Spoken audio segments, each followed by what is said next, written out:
வணக்கம். இன்னைக்கு நம்ம உலக நாயகன் கமல்ஹாசன் அவர்களுடைய 10 சிறந்த பாடல்கள பத்தி தான் நாம பார்க்க போறோம். அதாவது இந்த பாடல்கள நான் எந்த முறையில தேர்ந்தெடுத்தேன்னா, வெறும் இசை, பாடகர்களுடைய சாதுரியமான குரல், பாடும் முறை அது மட்டும் கிடையாது. அது மாரி வரிகள் அது மட்டும் கிடையாது. இது வந்து எல்லா நடிகர்களுக்குமே இது அமைஞ்சிடும். ஸோ நெறைய நல்ல நல்ல பாடல்கள் எல்லா நடிகர்கள் படங்கள்லயும் இருக்கு. ஆனா, கமல் அவர்களுடைய பாடல்கள்னா, அது மிகவும் தனித்துவமா இருக்கும். அதுல வந்து இவருடைய ஈடுபாடு நெறைய பாடல்கள் இவரே எழுதியிருக்காரு. இவரே பாடியிருக்காரு. அது ஒரு புறம் இருக்கட்டும். ஆனால் அதையும் மீறி அந்த காட்சி, அந்த பாடல் காட்சியில இவர் ஒரு மேஜிக் செய்வாரு. அந்த மேஜிக்கு மத்த எந்த ஆக்டர் கிட்டயும் நீங்க எதிர்பார்க்க முடியாது. ஸோ அந்த மாதிரி இவர் ஒவ்வொரு பாடல்கள்லயுமே ஒரு யுனிக்கா, ஒரு தனித்துவமா அத காட்சிப்படுத்துவாரு. ஸோ, அதனால இவருடைய பாடல்கள் மிக சிறப்பாக அமையும்.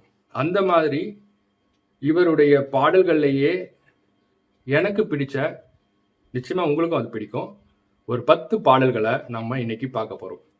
ஸோ, நான் முன்னயே சொன்ன மாரி இது வெறும் பாடல்களுக்காக மட்டும் கிடையாது. அந்த பாடல்களுடைய காட்சிகளுக்காகவும் தான் இந்த பட்டியல்.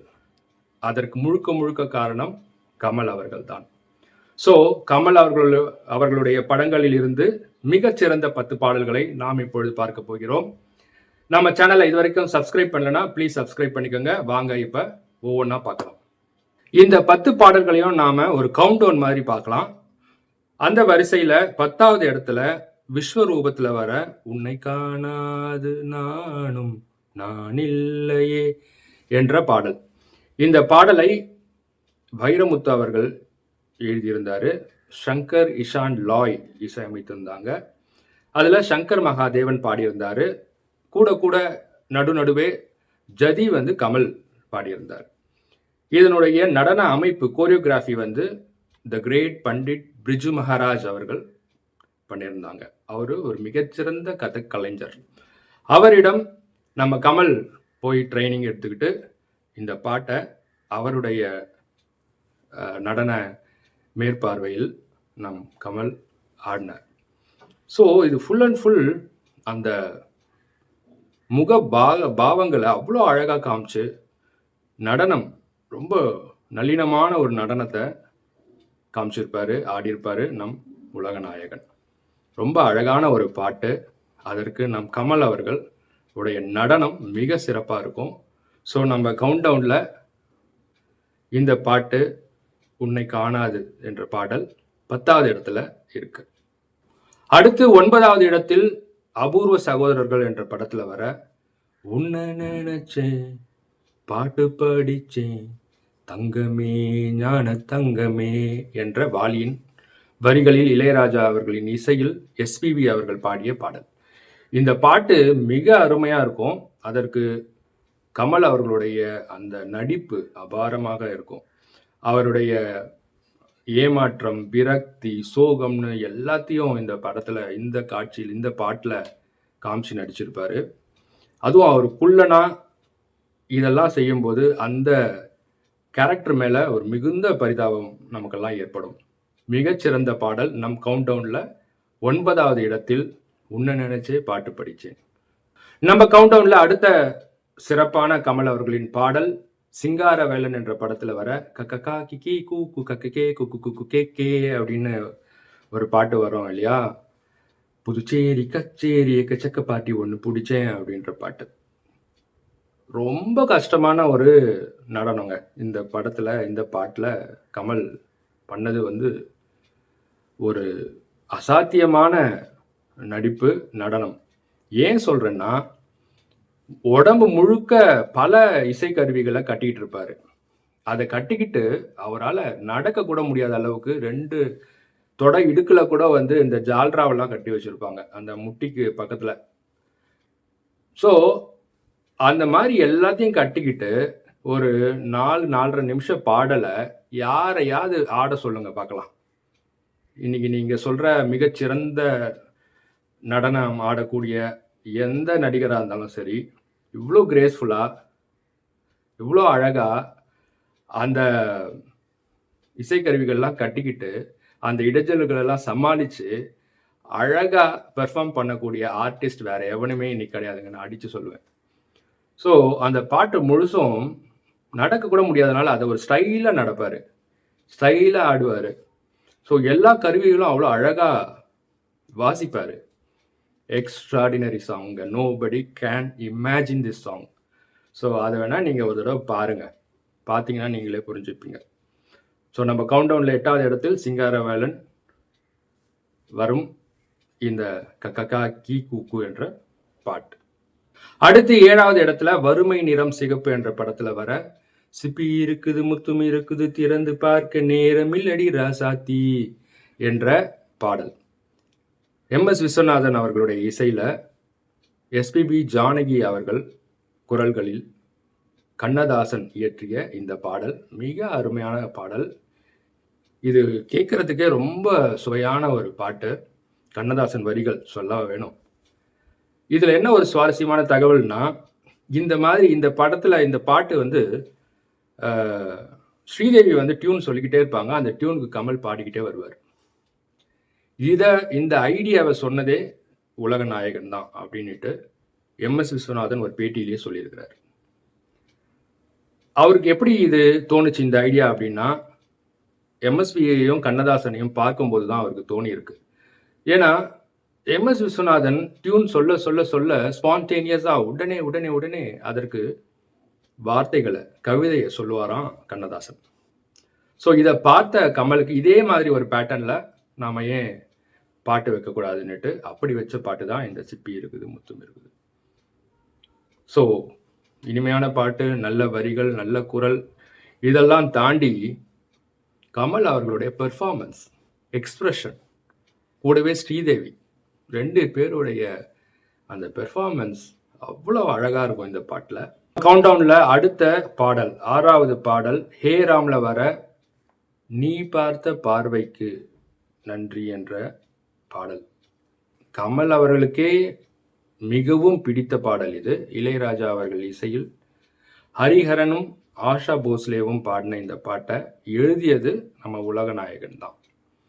இதுல சில வரிகள் சொல்றேங்க, கேளுங்க. நான் என்ற சொல் இனி வேண்டாம், நீ என்பதே இனி நான் தான், இனிமேலும் வரம் கேட்க தேவையில்லை, இதுபோல் வேறெங்கும் சொர்க்கம் இல்லை, உயிரே வா அப்படின்ற மாதிரி எழுதியிருப்பாரு. இதை விட ஒரு காதலி தன் காதலை ஒரு காதலன் கிட்ட வேற எப்படிங்க சொல்ல முடியும்? இவ்வளோ அழகான வரிகள் நம்ம கலைஞானி எழுதுனதுக்காக அவரை எவ்வளோ பாராட்டாலும் தகும். அதே மாதிரி அந்த காட்சியில் அவருடைய நடிப்பு ரொம்ப பரிதாபமாக இருக்கும் இல்லையா? ஸோ அவர் வந்து அவருடைய இவ்வளோ அன்பான காதலியை கல்கட்டாவில் கலவரத்தில் இழந்துட்டு பல வருடங்கள் கழித்து அங்கே வரும்போது அந்த வீடு, அந்த இடங்கள் எல்லாம் பார்க்கும்போது அவளுடைய நினைவால் ரொம்ப வருந்தி அந்த இடங்களுக்கெல்லாம் ஒவ்வொரு இடங்களுக்கெல்லாம் போவார். ஸோ அந்த நாஸ்டாலஜிக் மூமெண்ட் அவருக்கு ஏற்படும் போது அது நம்மையும் வெகுவாக பாதிக்கும். இந்த பாட்டை நம்ம பார்க்கும்போது ரொம்ப அழகான ஒரு மெலடி இந்த பாட்டு. நம்ம கவுண்டவுன்ல அடுத்து 5வது கமல் அவர்களுடைய சிறந்த பாடல்களாக நான் செலக்ட் பண்ணியிருக்கிறது சலங்கை ஒளி என்ற படத்தில் வர நாத வினோதங்கள் என்ற பாட்டு. இந்த பாட்டு ரொம்ப சிறப்பான ஒரு பாட்டு. ஏன்னா நம்ம கமல் அவர்களுடைய பரதநாட்டியம், இது வரைக்கும் நம்ம தமிழ் சினிமால இவ்வளோ அழகா பரதநாட்டியம் ஆடினவங்க வேற யாருமே கிடையாது. பிரபுதேவா காதலன்ல ஆடி இருப்பாரு, ஆனா அது இவ்வளோ கிரேஸ்ஃபுல்லா அழகா நிச்சயமா இல்லை. ஸோ இந்த பாட்டில் கமல் அவர்களும் ஜெயபிரதா அவர்களும் அவ்வளோ அழகா இருப்பாங்க. 2 பேருடைய நடனம் அவ்வளவு சிறப்பாக இருக்கும். பாட்டும் அருமையான பாட்டு.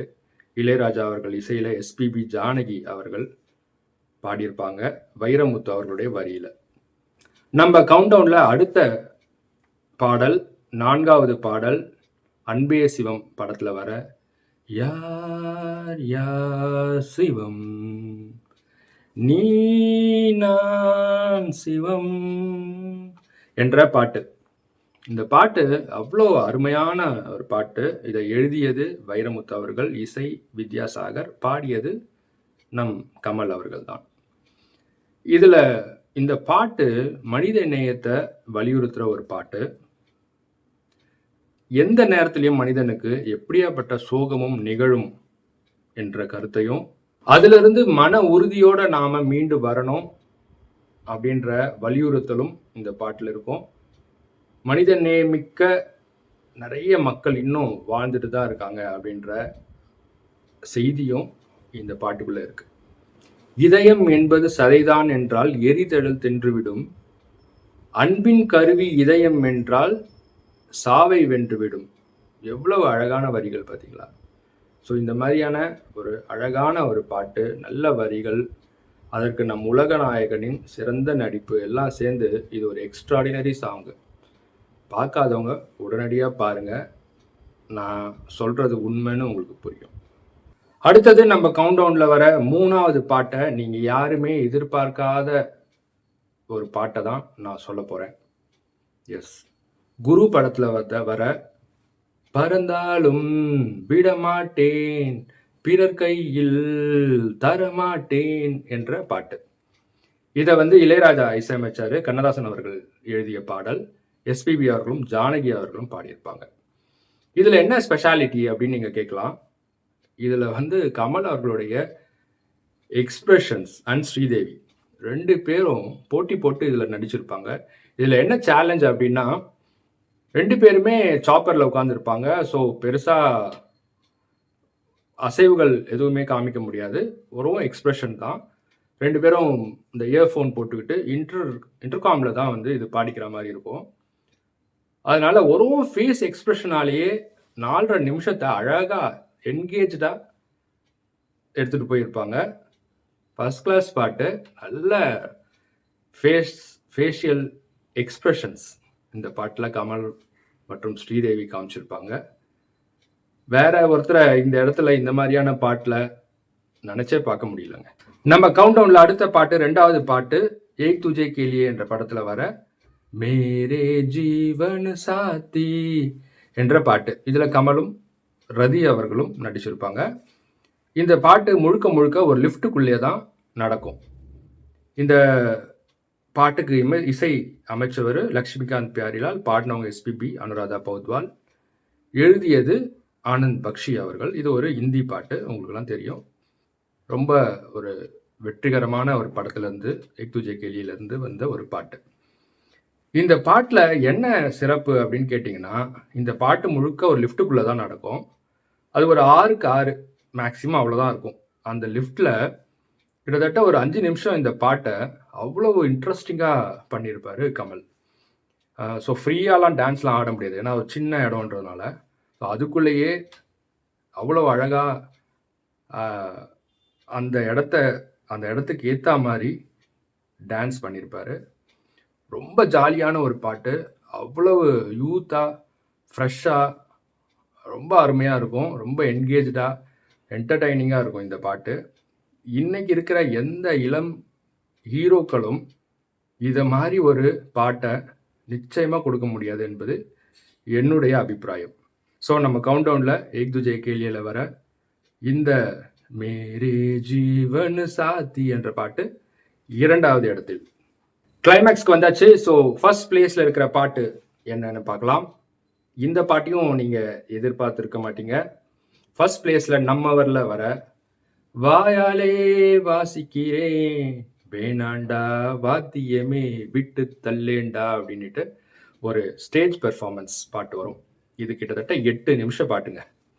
இதை இசையமைச்சவர் மகேஷ் மகாதேவன், பாடியது சொர்ணலதா, எஸ்பிபி, கமல் எல்லாரும் பாடினாங்க. எழுதியது புலமை பித்தன். இந்த பாட்டில் என்ன சிறப்புன்னா, இன்ஸ்ட்ருமெண்ட்ஸ் எல்லாம் வில்லன் உடைச்சிடுவான் இல்லையா? அதனால எந்த இன்ஸ்ட்ருமெண்ட்ஸும் இல்லாமல் அந்த இன்ஸ்ட்ருமெண்ட்ஸில் வர இசையை தன் வாயாலேயே வாசித்து ஒரு முழு ஸ்டேஜ் பெர்ஃபார்மன்ஸ் பண்ணுவாங்க. கமலும் அவர் அதில் ப்ரொஃபஸர். அவருடைய ஸ்டூடெண்ட்ஸும். இதுதான் அந்த பாட்டுடைய தீம். இதுல பாத்தீங்கன்னா அந்த 8 நிமிஷமும் அவ்வளவு அழகா பெர்ஃபார்ம் பண்ணியிருப்பாரு கமல். ஒரு கையில வேற மைக்க பிடிச்சிட்டு இருந்தாரு. ஸோ ஒத்த கையில போர் அடிக்காம விதவிதமான பெர்ஃபார்மன்ஸ். அதாவது ஒரு கன்னட பாட்டு வரும், தெலுங்கு பாட்டு வரும், பஞ்சாபி பாட்டு வரும், மலையாள பாட்டு வரும், இருளர் பாட்டு வரும், டேப் டான்ஸ் வரும், பரதநாட்டியம் வரும். பிச்சு உதறி இருப்பாருங்க. சத்தியமா சொல்றேன். இந்த மாதிரி ஒரு பாட்டை செய்யறதுக்கு திறமையான நடிகன் பிறக்கவும் இல்லை, இதுவரைக்கும் நான் பார்த்ததும் இல்லை, இனிமேல் வரப்போறானான்றது நமக்கு தெரியாது. ஸோ இந்த பாட்டு பார்க்காதவங்க பாருங்க. அவ்வளவு அழகான பாட்டு. அவருடைய கமல் அவர்களுடைய திறமைய முழுமையா புரிஞ்சுக்கணும்னா இந்த ஒரு பாட்டே போதும். ஸோ இந்த கவுண்டவுன்ல நான் சொல்லியிருக்கிற அனைத்து பாடல்களும் உங்களுக்கும் பிடிச்சிருக்கும்னு நினைக்கிறேன். நான் சொன்ன கருத்துக்களும் நீங்க ஆமோதிப்பீங்க அப்படின்ற நம்பிக்கை எனக்கு இருக்கு. இந்த பாடல்கள் எல்லாம் உங்களுக்கும் பிடித்த பாடல்களா, அல்லது வேற ஏதாவது பாடல்கள் உங்களுக்கு மிகவும் பிடிக்குமா கமல் அவர்களின் பாடல்களில் என்பதை நீங்கள் கமெண்ட்ல சொல்லுங்க. தேங்க்யூ. இவ்வளோ நேரம் இந்த வீடியோவை பார்த்ததுக்கு ரொம்ப நன்றி. சப்ஸ்கிரைப் பண்ணலாம் நம்ம சேனலை உடனடியாக சப்ஸ்கிரைப் பண்ணிக்கோங்க. லைக் பண்ணுங்கள். இந்த வீடியோ உங்களுக்கு பிடிச்சிருந்தா லைக் பண்ணுங்கள், மற்றவங்களுக்கும் ஷேர் பண்ணுங்கள். நீங்கள் என்ன நினைக்கிறீங்கன்றது, என் ப்ரெசன்டேஷன் எப்படி இருக்குது, வேறு ஏதாவது நான் இம்ப்ரூவ் பண்ணணுமா என்று எதை வேணால் உங்கள் மனசில் என்ன நினைக்கிறீங்களோ அதை கமெண்ட்ஸில் சொல்லுங்கள். நன்றி, வணக்கம்.